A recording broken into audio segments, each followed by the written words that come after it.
America, I work for my unborn grandkids. And when I say I work for my unborn grandkids, I also work for my unborn great grandkids. And I want to create a family culture that is almost idiot proof and buttressed by a society that is almost idiot proof and impervious to external threats, such that my kids and their grandkids can't screw it up. Now, some people do this through a family trust, but, still money. Other people do it through culture. Other people do it through Deuteronomy. Other people do it through setting up laws about within their community and cultural laws within their community and conventions within their community. Some people do it by overscheduling their family commitments across generations, so that if you have to do everything that your family expects you to do, it kind of crowds out time to like get hooked on meth or do anything silly. You're too busy fulfilling the schedule. And that is a strategy. That's a fine strategy. It is one of my strategies for parenting. One of the reasons my kids are so good at things is because I keep them so busy, they don't have time to get infected by market ideologies or some of marketing that would make them bad at things. And so they're just too busy getting good at the various things I have them doing to learn how to be bad at things. It's a little bit labor intensive for me, but like I say, I'm doing this to institute a culture that is functionally idiot proof. So no matter what, that my grandkids enjoy a pretty good way of life, right? And so there are some conditions to this. And so you don't have to, you can pretend that when my grandkids enjoy a good way of life, it's going to be somehow abstracted from any thought that I'm putting in 2025. But that's a little bit ridiculous. I have the quality of concern that I have because of my grandfather, who was, I think, dead before I was born, because of the way he raised my father in Ghana. And then my father raised me and ended up getting kicked out of the house. And my mom and my dad fought because of how he was raising myself and my sister. So you have to understand that my granddad very much affected who I am and the quality of life and the quality of insight that I give to you people. So, pour a little bit out for Grandpa Osei-Frimpong, who I didn't meet, but whose kind of severity both clashed with American sensibilities and created in me the kind of person that you're watching today. That's just kind of how it is. But what I want you to understand is that I am working now for my great-grandkids. And it's not just money. Some vulgar people will say that that's why you should create generational wealth. So now they can blow through money. They can blow through money. You create culture because culture means that they will actually sustain. They can be vulgarly rich if you just want to give them money. But culture means that they'll actually be able to sustain families themselves. They'll be able to sustain like healthy communities themselves and not just be, like I said, vulgarly rich. And in a way that maybe they'll be able to keep money, maybe they won't. But either way, they'll still be kind of gross people. I do not want to raise vulgar. I'd rather have poor, dignified people than vulgarly rich grandkids. I'll tell you this now. And if you don't agree with me, you might be culturally deficient. You might be culturally deficient. So I also need to create a world where the non-vulgarly rich can still live good lives. And so, hold on, this says the wrong thing. This isn't a thing on Mondami. This is reparations in politics. Good. All right, so I need to create a world where my grandkids can live a dignified life without being vulgarly rich or without participating in any manner of vulgarity. That would be nice. So that means I need to make claims on the world. And what I do right now is to change the world for my grandkids. And my grandkids, if they're respectful, would recognize that. They're going to live in a particular way and have a particular culture, which is different from other particular ways.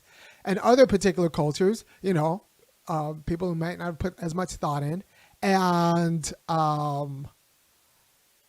I need the world to respect my aspirations for my grandkids. Right? That's the only way this is possible. It's not possible by nature. It's possible within a polity, within a state, within a nation. So I need a nation that respects my ability to determine the grandkids. Now, nature won't do that because nature doesn't respect my intentional efforts in the same way that nature doesn't respect rights, right? You don't play soccer with a tiger. They eat the ball and then go gnawing after your arm. Like nature doesn't respect rights. You need people, and you need the kind of people who respect rights, who've been enculturated into what it means to respect rights, to actually uphold the aspirations I have for my great grandkids within reason. It's not like I can determine their life. No, I have kids and they have partners and all of that stuff. But I can set up a culture that I expect to be upheld in the minds of others, of my community, about how I expect people to treat me and mine. And that's how we become a we, right? And so this might not work everywhere, but this is going to work with the people I deal with in the place I deal with. And this is kind of an origin of a left blood and soil politics, right? And you don't get this if you just assume families don't matter. The way in is assuming that families don't matter and that you not only get to determine your family, but you get to, in general, shape the quality of your grandkids' lives with your actions. And culturally, you might not be able to keep hand all the money down, and you might not be able to hand all the money down, and you might not be able to determine all of the ethical actions of your kids and their partners and all of that stuff. But you can shape a culture that will sustain your efforts and maybe even memorialize, but at least recognize your efforts as extending past you in a vulgar way, but extending to your line and your lineage. Now, we do this with the people who fight for America, the veterans who do it for God and country and family. We do it. We just had a Veterans Day where we acknowledge that these people who died did so not for themselves, but for us to sustain a particular way of life. Not just a life, a particular way of life. And we honor them for their sacrifice because it's a good way of life. Right? We honor them, and so we say that they did a good thing because they secured us a good way of life. However, there are some people who did bad things in order to secure us a good way of life. And in America, when you do bad things to other Americans in order to secure a good way of life, we have an entire judicial and political system to make America whole. Because you don't get to do bad things in order to secure a good way of your life for yourself to other Americans. Right? So for a while, it was a national policy to do bad things to Black Americans to secure a way of life for other Americans. And in America, and it was successful. And it was successful. And it was successful. The reason why Black families are so degraded and a confused mess right now was because Jim Crow was a generational project. Even though it ended in the 60s, it got into the water table, baby. It screwed up Black families for a generation. You went from Jim Crow to liberalism, and now the market's in it. And Black families are a mess. And if you don't believe that Black families are a mess, if you want to tell yourself some sort of story about how Black families are doing great and how we're not ideologically confused. Like, go on with yourself. Black families are a mess. Now, they're not a mess autonomously. They are a mess because they were targeted for dispersal and confusion for like ever, right? They were weakened, effectively weakened. They were effectively weakened. Because if they're not weakened, then white people didn't get so much control over black life and activity, right? People with strong families are less fooled by some of the trash in society. And if you profit off of trash in society, you want people from weak families who are fooled by it. All right? So you did not get the parents that you deserve. Maybe your parents are good, but you did not get the parents that you deserve. You did not get the parents you deserve because they were targeted by a nation. A nation that targeted your parents for exploitation and terror so that other people's kids and other people's grandkids, the people you live with today, except they live in the suburbs, so you might not live with them, can have a relatively comfortable life. Your upbringing was targeted to secure their comfort. But you're both Americans. And when Americans do dirty things to other Americans, there needs to be a political solution. And that's for us to be one nation. And that political solution is reparations. Right? So it's important to understand that when I do this video, when you go to www.funkyacademic.com and kick in $5, $15, or $50 a month, I do it for my great-grandkids so that they live a particular kind of way. And for them to live a particular kind of way, I need black people to be whole. I want them to live in a place where like black people are not still degraded, like internally and externally.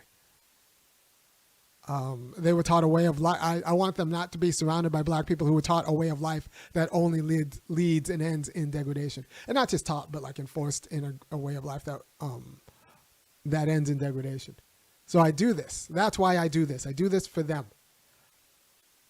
Now we need to recognize that I'm not ignorant when I do that because that kind of forethought works. I am who I am because of my grandfather. Not fully determined. I was born in Los Angeles and he was born in Accra, but Kumasi. But to a significant extent. And that is not an irresponsible way of life. Because it works and it's effective. And America is who we are because of our grandparents. And you are a black person, if you're watching this, living a quality of degradation you're living because of the effective activities of dead white guys. They were effective and far-seeing and targeted activities to have you grow up degraded. And guess what? You grew up degraded. It worked. Let's stop pretending that the same people who built the nation a certain way didn't effectively build the nation a certain way. Right? And if we want to actually, make one nation where Americans actually are one people who treat Americans like Americans by right and not like a subordinate class and a superordinate class, then we need to talk about reparations. We need to talk about what it means that lineage matters, that what we do in our lives puts our lineage on a path. And we are good at this. It works. The cultural foundation I am laying down to my overscheduling of children, affects how my grandkids will see themselves and the coherence with which they see their lives. I have books and a library that's going to go to my kids, and they have a list of books that they are going to have in their families, for their families, that I didn't have, that I had to compile myself, but it will be passed on. One of the reasons I had to compile myself, compile it myself, is because my family was so fractured. Right? So you have to think about lineage matters, and if lineage matters, and if we can admit and recognize that we make plans for our great and great grandkids, and those plans that were made for us were determined by the racial aspirations of a powerful class that had a powerful class of Americans that wanted to do harm to other Americans, then we need to make that whole. That's the claim. We need to recognize that ancestral aspirations matter and can be effective, and they put Black Americans on the path to be where Black Americans are. And we would not be on that path if we were not targeted for being Black Americans.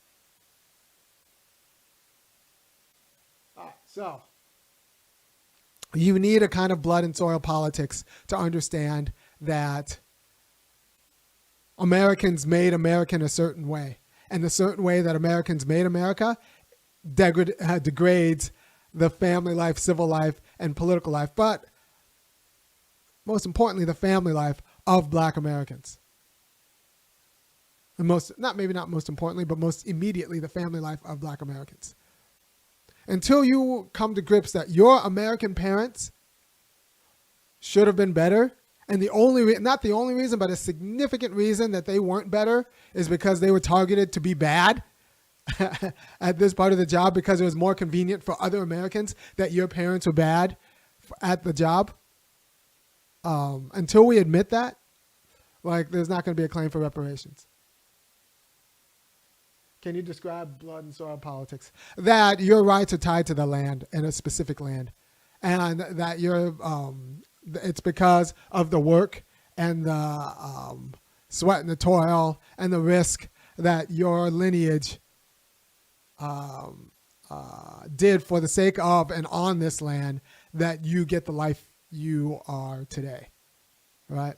And for poor people, it's even more important because the nation is all they have. The nation is all they have, and all they are. It's all they are. If it doesn't look out for them, then nobody is, because their lineage sacrificed itself for the nation. And that's, in a way, the status of Black people. We are who we are by right because our lineage sacrificed and was sacrificed for the sake of American. Our American lineage was sacrificed for the sake of America. We don't have any place else. I'm half Ghanaian, and it doesn't make sense for me to go back to Ghana because I'm not Ghanaian. I was born in Los Angeles. I talk like I was born in Los Angeles. I think like I was born in Los Angeles. I have the sensibilities of someone who was born in Los Angeles. And not only that, I have the sensibility of someone who was born in Los Angeles to an African immigrant dad and a Jim Crow South mom, which is pretty American, right? So that's kind of a quick primer on blood and soil politics. All right, so we need to recognize that the intentional efforts of my intentional efforts for my grandkids are effective. I can chart the path for them as distinct kinds of Americans. They will be more literate than most. They will it will work. It can work. And it has worked because other people charted the path, not just for me, but they charted the path for you. And one of the reasons why you're confused is that the path they charted was that they wanted their family to run your family. They wanted you to be confused. You grew up with parents who did not know the job because America was designed to make sure that your parents, other Americans, did not know the job. And if we want to make that whole in America, when you do something wrong to other Americans, there's a political solution to make the nation whole. Just because a lot of those people are dead now, that doesn't mean that their aspirations were not effective and are not expressed in your life. Your degraded life is the expression of plans that were made before you were born. And we just need to recognize that. In the same way that my grandkids, like, relatively blessed life is going to be an expression of the plans I'm making right now. And not just in terms of monetary inheritance, in terms of cultural inheritance. In terms of cultural inheritance. And I'm trying to give out the cultural inheritance to all people who are watching, so which is why I give away the game about how to, like, you know, sustain families. Sustain good families. My kids are good at all the things because of culture. Not necessarily because of money, but because of culture. Now, if you want me to have a little bit of money, which I think you do, because you don't want me to take, because I'm not going to take DraftKings or Prize Picks or any of the gambling money that, like, they want black people to sell other black people. And you're not going to see me shilling malt liquor or any of the ball shaving implements. So you should go to www.funkyacademic.com and I will kick in. I'll also read super chats because why not? And I hope that's clear. I hope it's clear why lineage politics needs a quality of blood soil politics. We need to admit that what people did before in order to make the country what it is matters in making the country what it is. And what the country is a country full of a lot of degraded families, a lot of degraded black families, because the goal of the country before, the people before, was to make degraded black families. And it worked. Degraded black great-grandkids. And right now, the great-grandkids are alive. And you know what they are? In degraded families. So we need, like, if we're serious about, and that was something that was done to other Americans. And if you believe in America, and if you believe in America that's sustained by the memory of America, then you need a political solution. If you want one nation and not an America where we exploit other Americans willfully.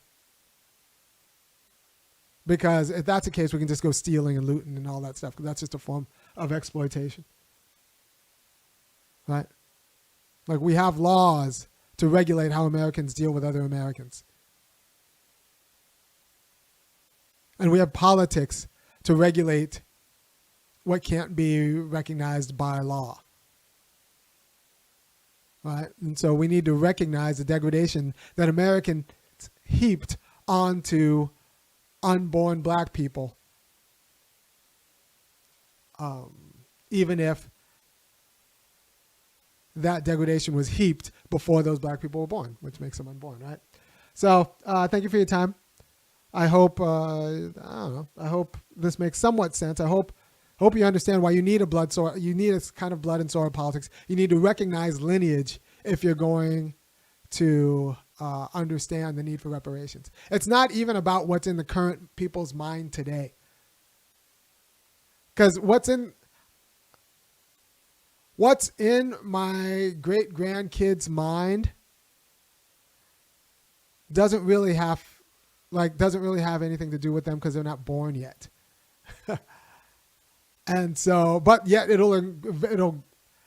what's in my mind affects them in a way that will definitely, like, shape their way of life. And so what's in the kid's mind, the people's mind right now, the white people's minds right now, doesn't really matter because the damage was done, a few generations ago. And we just need to recognize that. We need to recognize that family planning matters. Family planning matters. And America was in cahoots with some Americans to screw up over generations other Americans. And we're living the wages of that screw up. Now, if you want to be a liberal and say, like, well, every person is responsible for what they do, then yeah, go ahead. Have 100% tax rate. Have ban culture from home, because, like, my kids distinguish themselves by like through the cultural commitments I'm making at home. And so if you want to, like, you'd have to ban that, because if you don't ban that, my kids will still beat other kids because of what I'm doing at home. Right? So we just need to recognize that lineage matters and that cultural institutions matter, and they particularize. And in America, we had a faction that decided that other Americans were going to have degraded culture, which is one of the reasons why you had the parents you had and did not have the parents you should have had. All right. So, yeah, thank you for your time. If you have any questions, go ahead and ask them. But go to www.funkyacademic.com, kick in $5, $15, $50 a month, and I'll keep doing what I'm doing. But mostly, I just want you to know that lineage matters, and lineage matters because you can effectively chart the path of your progeny, and it's your right to. It is your right to. Now, you can't determine all aspects of your progeny, but you can chart a path. You can distinguish themselves as a matter of right, and which is like just realized in when you look around American life. It works. It works. Someone asks, how do you feel about the Jared Ball and Killer Mike beef? I didn't know that there's a Jared Ball and Killer Mike beef. Killer Mike's... I like Jared Ball fine. I think Jared Ball is actually a pretty good guy. He's the one who said about... he said a few things, but mostly he just gave the lie about this $1 trillion black buying power, because that includes all manners of credit and student loans and all that thing. It's $1. And you don't know what money is until you recognize other money. And it's unorganized money. It's unorganized money. There's no organized blackness. Right? And for a record, there's organizations mean that there are different parts that function together to sustain the whole. That's not the case. Like, blackness is sustained by biology. It's not sustained through intentional organizations. And insofar as it is sustained through intentional organizations, the people who fund those organizations and run those organizations are white. I'm talking about your NAACP and all your HBCUs. Those are run by Mackenzie Bezos. Right? So when there is no organized black $1 trillion that were just just kind of wasting away. So if that's what the beef is, and Killer Mike says, well, if we all just kind of come together and spend money on black businesses and put money on black loans. No, like the SEC, like all banks have to run by the same laws. So putting money in black banks helps a few black bankers keep their job, but that's not going to open up credit to black businesses in that same way that you think. So if that's the beef, then I'm on Dr. Ball's side. And I think in general, Dr. Ball is probably smarter about these things than Killer Mike.